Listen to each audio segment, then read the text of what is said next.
I put out a call for questions regarding a video I recently posted on cyclists and their hearts, where I gave an update on my AFIB situation. Hey cycling community, this is Steve, Grusis the Cycling Greek.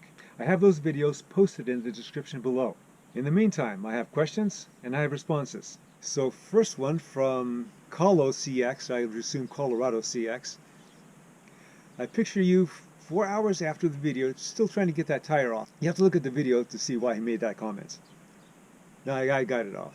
The next one is from Mavericks. Hi Steve, my AFIB tends to come on when at the start of the race is very hard or there's a lot of surging. I now lean toward longer events where I can ease into the race rather than having to go from the gun.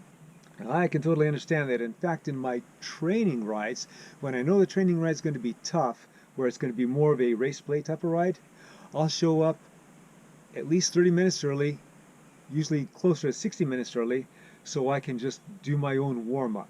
I actually warm up so I can do the group ride. Same thing with the races, depending on the race. This last race with district championship on the road races, I figure it would be a lot of technical stuff. It'd be slow in the beginning, it was flat, but it went from the gun and that hurt. And I was off the back and I was able to get back on, but and my heart was good, but I turned 68 recently, and you know I just got to be careful. Next one is from a former teammate. He was in the military, who's now in Belgium, I think. He was in Turkey, now in Belgium.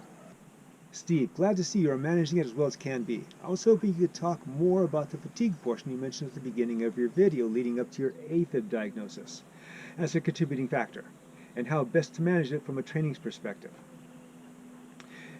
In that video, I talk about these rules that I have, and the rules are all based on taking pressure off of my heart. I put enough pressure by the training that I'm doing.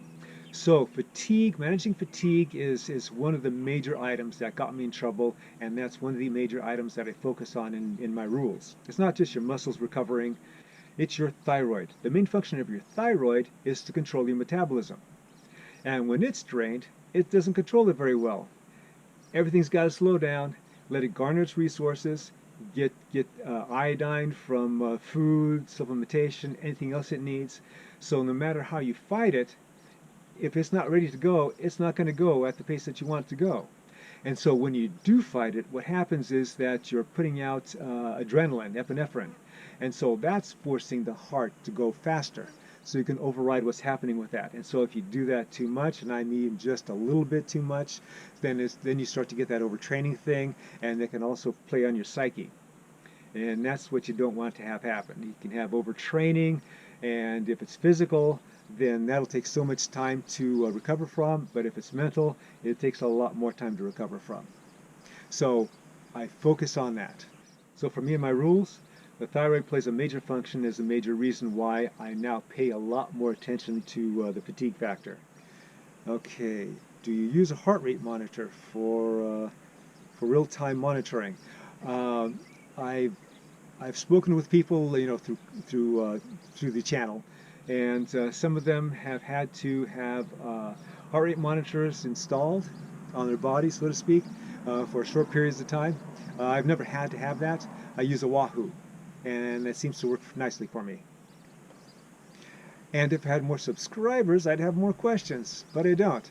Okay, so if there's any more questions on this or anything else, just post them on any of my videos, and I will definitely get to them. I hope this helped. I hope this answered questions for many of you. And as always, comment, like, subscribe. The Cycling Greek.